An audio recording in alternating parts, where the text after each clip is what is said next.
Welcome to AI Applied, the podcast where we explore how businesses, industry, and higher education are putting AI to work in the real world. I'm your host, Sarah Buska. I'm so excited about today's episode, and I would like to take the moment to brag because where I work at Waukesha County Technical College, WCTC, we have an all-women-led AI team here. We are kicking butt in every corner of this institution, from the academics, from the lab side, from internal, from marketing. We're doing it all.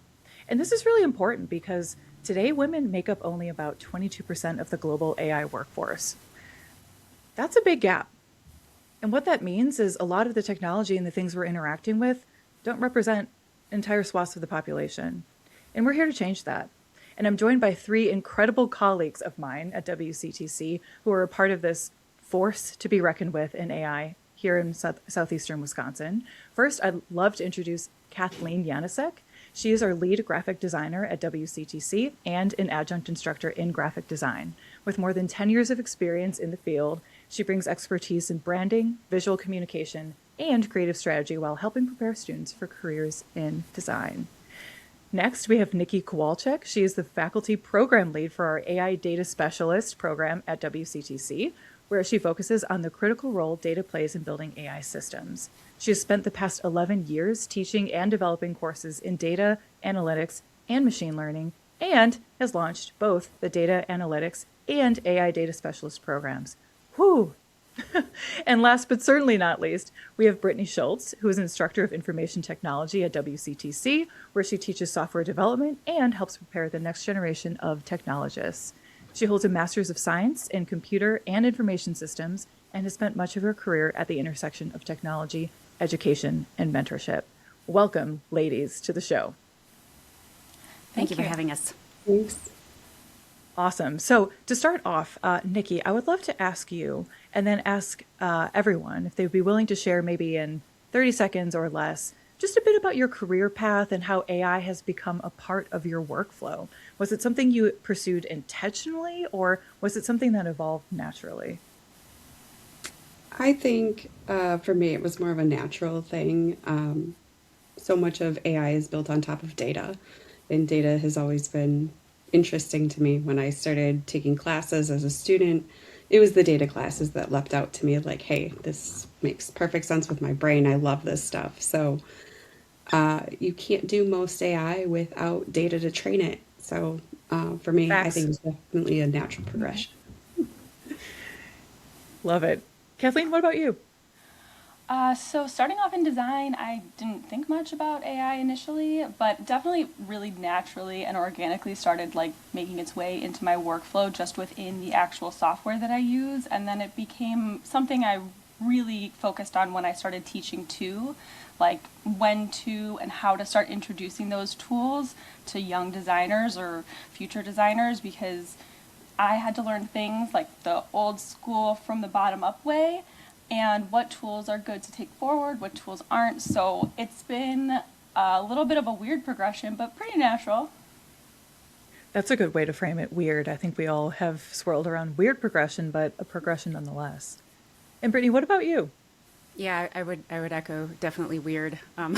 Starting in, I think like the fall of 2023, starting to notice a lot of students doing the same nuanced thing in their software code that they were submitting and not able to really pin it on anything at first, and then realizing, oh, okay, they all just put it into ChatGPT and that's how they all came to the same conclusion. And then I realized I didn't have a strong, like, I guess, founded decision about plagiarism on it. Like, is this cheating? Is it not? I really felt like I didn't have an informed decision yet. And so it coincided with finishing my master's degree that I needed to do a huge research process, essentially for like a thesis. And so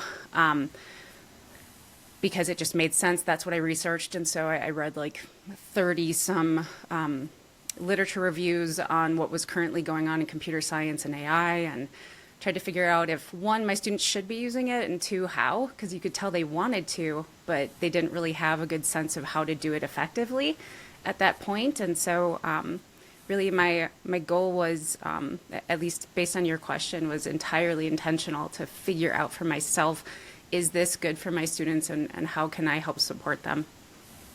Yeah, that's really great. We're all, kind of talking a little bit about here. It was intentional and also it just happened and we had to just evolve and serve our students and our community and the school and learn from that. You hit on something, Brittany, that I want to dive into next. And this might be a little bit of a spicy question, but we like to do that on this show because you kind of touched on something, which is, in these creative and technical fields, there's often a debate about whether AI enhances or replaces human work. So how do you see AI impacting your profession in the years to come? Like, what role do you hope that plays in the future? And Brittany, if I can ask you to just kind of carry on your thought process there, and then we'll pass the mic around. Sure. I mean, in computer science, it's everybody's, saying it's going to replace the, intro or the entry level jobs. And there's been a ton of layoffs already. And I think there's been some pivoting since the layoffs and people are rehiring again. It's kind of in flux because everybody's chasing this target that's so impossible to keep in front of. So I would say in general, the tasks are going to go away that commonly surround the software developer. And then because we're still too afraid to let go entirely, I think, right? We're very controlling as a species. We like our domain and we like to be able to make sure everything is done correctly. And so I feel like we're going to keep our hands on it for a while. And then eventually AI is going to slap our wrist and say, stop touching my code. And so really what that does is it opens up more space for bigger thoughts and bigger plans to happen earlier, right? Instead of caught up in the tiny details of how to build something, it's going to be more about the why and how to support it, how to scale it. And so I have a feeling that as the smaller tasks go away, we just get to jump into the bigger topics earlier related to architecture. Yeah, that's really, really interesting. Nicki, can I ask you, what are your thoughts on that?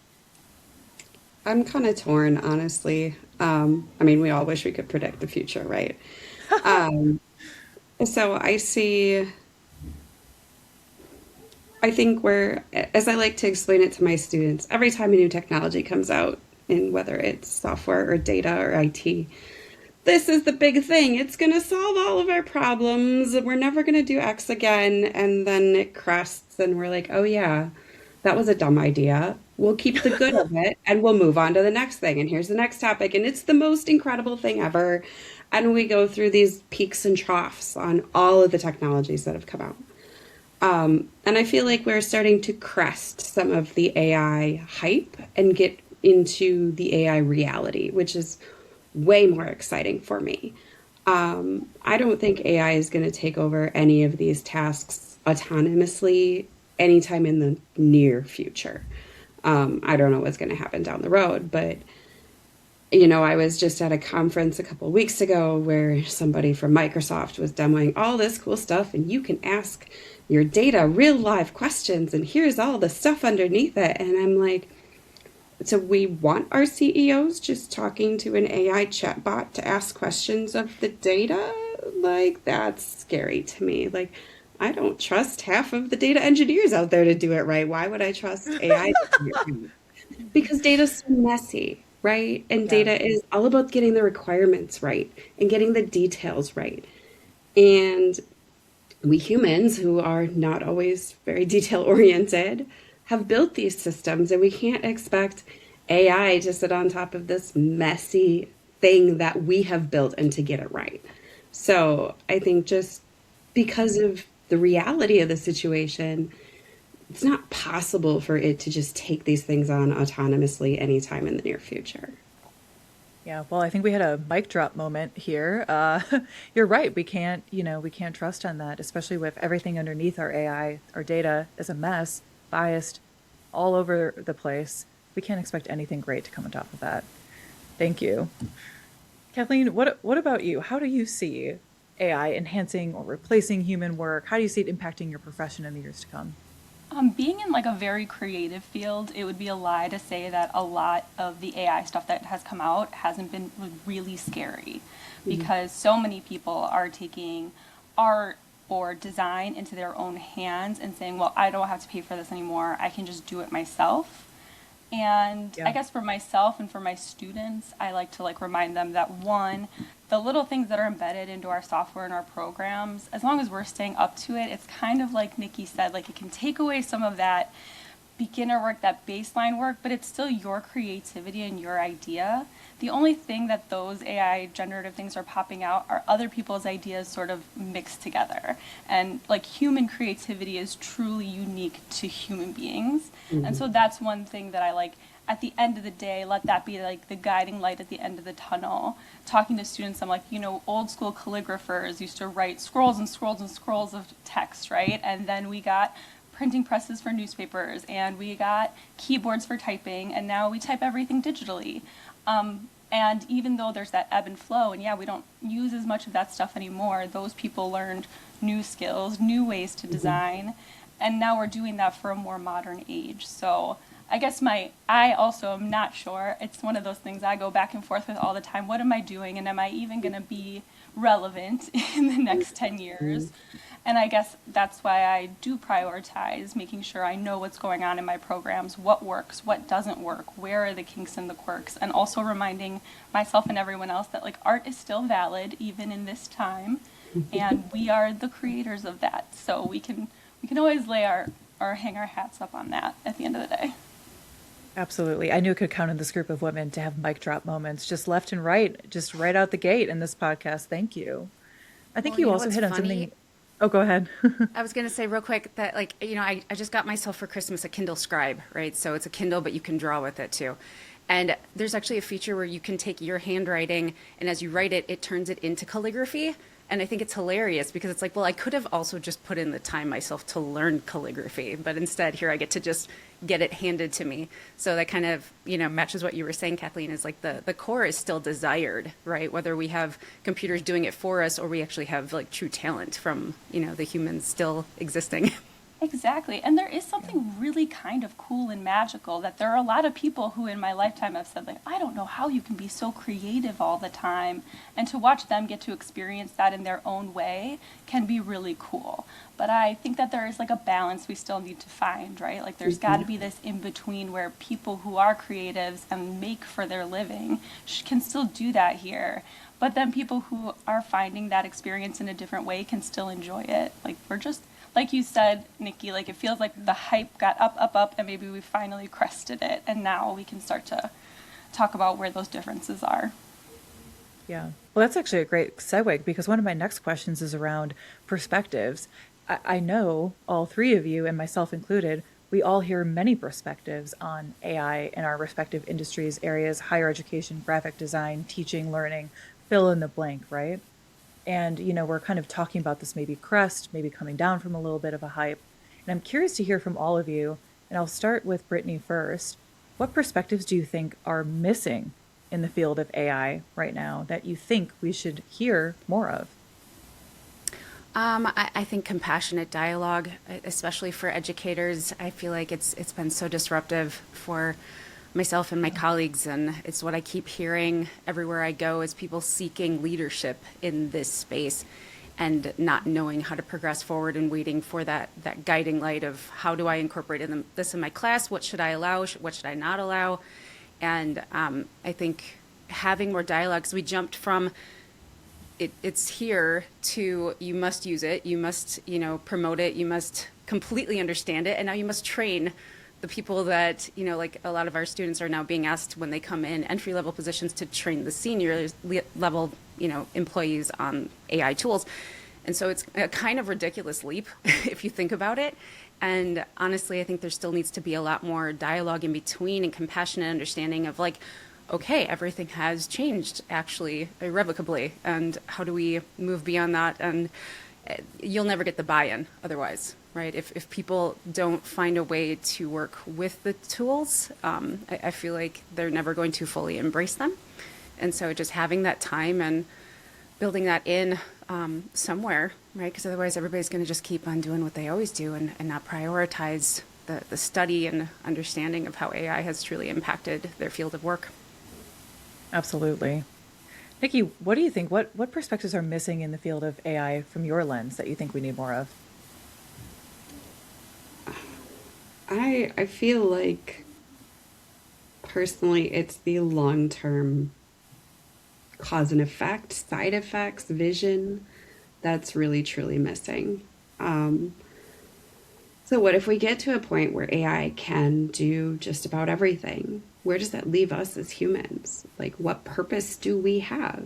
We've heard so many younger students, so many high schoolers, so many students coming into college going, so what job prospects will I have with AI?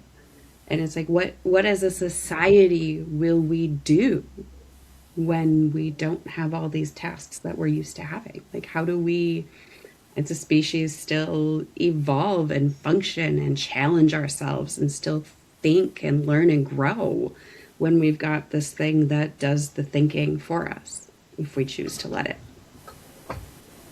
Mic drop. Kathleen, what would you add to that? I guess to bounce off of Nicki a little bit, but in like the opposite direction is, what will we do with all of that extra time, or what can we do?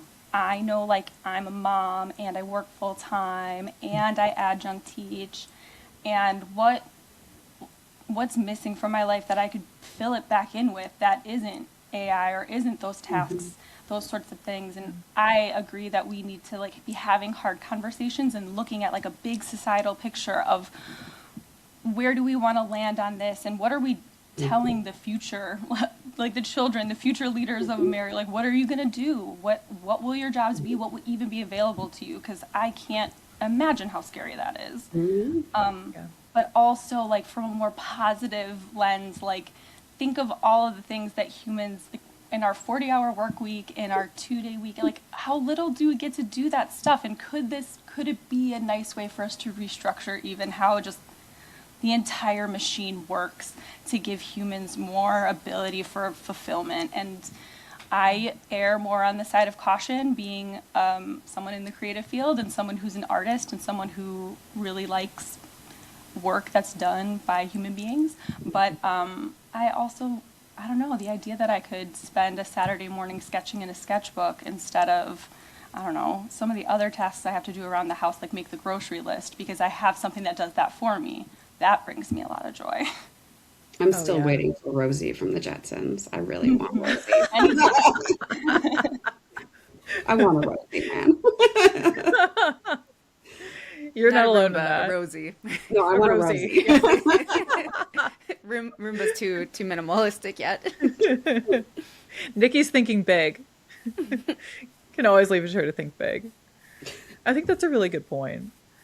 Well, actually, I'm feeling reflective now, thinking about, what we're looking about, what we're thinking about, feeling about all of these kind of challenges that are percolating, the perspectives that we feel like we're missing. And, when I introduced you all, you had great bios. You've done incredible things for us here at WCTC, but also for our region and for our state. So I want to give you the opportunity to maybe brag a little bit here with a question I have for you. And I'm going to ask Kathleen to start this one off. Looking back in 2025, what stands out as a key milestone or success for you? And what are you most excited or curious about to see unfold in 2026? With the updates that have happened, like in Adobe and some of those things, I think one of like the biggest milestones I had this year was finding a nice balance between teaching like intro to Photoshop students, intro to Illustrator students, that line to ride between using it and not using it, and truly watching it click to them and watching them and seeing them want to give like real organic artwork. That brought me a lot of joy. It brought me a lot of hope, because as a teacher, you wonder if maybe, are they just going to want to do the easiest possible thing? And having my students question it and come to me and have these types of conversations with me have been so incredible, because it shows me what they're going to do when they get into this field and how they're going to try and drive this forward or not, or fight against it, which is great. I think that there has to be the push and pull, otherwise we just end up completely on one side of the spectrum, and I don't know if that's the right thing. So that was one of those milestone moments, having a couple of class periods like that, where it was really talking to my students, showing them what the tools can do, and them truly getting it, and really respecting art and creation as it is. And I guess I look forward to more of that in 2026 as like more of these things start to come out and, things get easier and easier with editing photos or making additional icons, all that sorts of stuff. I know Adobe's going so ham with all of the AI tools that they're trying to present to us, but I look forward to seeing what works and what doesn't, and also watching my students just be like, I don't even need that. I would rather hand draw it myself. Like, okay, cool. Yeah, get it. Yeah, you can still do that too. We still have hands. You can use them. Brittany, what would you say to this question? What stands out to you as a key milestone or success that you had in 2025, and what are you most excited for in 2026? Sure. So, end of 2024, I had a curriculum shift for one of my courses where I have the students work with AI to start their assignments, and they build a rough draft with it first, and then they still have to do 2 additional phases on that assignment to dig into like what they're interested in. And so this past year, I got to watch 2 more semesters of that unfold, and it was really exciting to see the students discuss it. Some were super excited about it, and we're like, you can see the courage building sooner, because I feel like pre-AI, a lot of my students would feel lost for the first few classes. And I mean, in computer science, we have a lot of turnover with students leaving because they psych themselves out because they just feel like they can't achieve it. They can't understand it yet. And it takes time, honestly. A lot of students have expectation that you should understand it immediately, but sometimes it takes a few semesters to be able to fully see how the technology connects with what you're doing and the design choices that we make and so forth. And so it was really exciting to watch the students get braver sooner about being able to actually produce something. And then over time, seeing the questions they were asking the AI to understand it further, to push each other even. I have them do discussion posts, and some of them are like, you guys really need to take time, talk with your AI and make sure you understand what your code's doing. The onus is now on you more than ever to make sure you understand it. And so watching that evolution this last year was great. I'm doing another curriculum project right now for another class, and just seeing how the AI tools have changed. It used to be, okay, you're just working with one version of AI and that's it. And now it's, well, you can actually switch agent modes as you're writing your code. So you can start with a planning mode and it won't give you any code. It'll only design with you. And so you can actually talk through, what am I going to build? Give me a bunch of different ideas because I don't have a good idea for how I can meet these really vague requirements that my teacher gave me. I want to make it more creative. So what do? Then they get to switch into either an agentic mode where it builds the whole thing for them, or an ask mode where they can jump in between and still kind of build it alongside. So they get to choose their approach. So I think it's really exciting to see where it's going and watch that confidence get built earlier and earlier into the courses. I love that. Getting more confident and braver sooner. I think that, great impact on retention there too. I hope so. And Nicki? It's how it feels.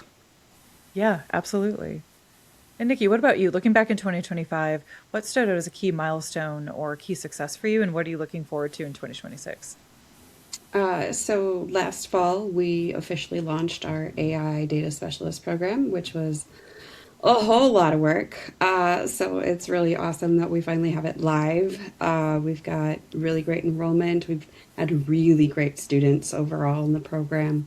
We still do get I would some echo that. AI is a buzzword, and then they don't stick around very long, but that's okay because it's not for everyone. But by and large, we're attracting really great students. On a different front of it, I've been really impressed as to how many students are maybe questioning the AI, and maybe not in a bad way, but they're still using their own critical thinking skills. So I feel like when ChatGPT first came out, we had so many students of just give me the answer, give me the answer, give me the answer. And now I see so much less of that and so much more of, well, why is that the answer? Or how do I use that answer? Or, wow, that code looks really complicated. Is that really the accurate way to do it? Is it the best way?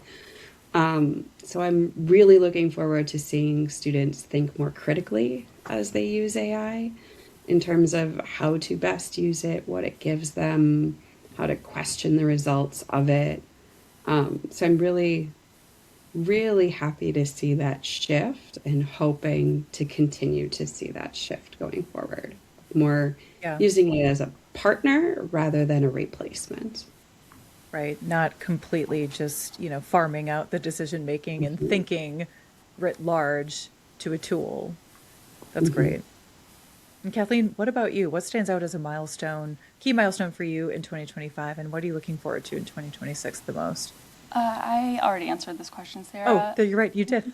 I keep wanting to listen to more of it. Like, I love hearing everyone's key successes and everything. We have so many, and there's always more to share.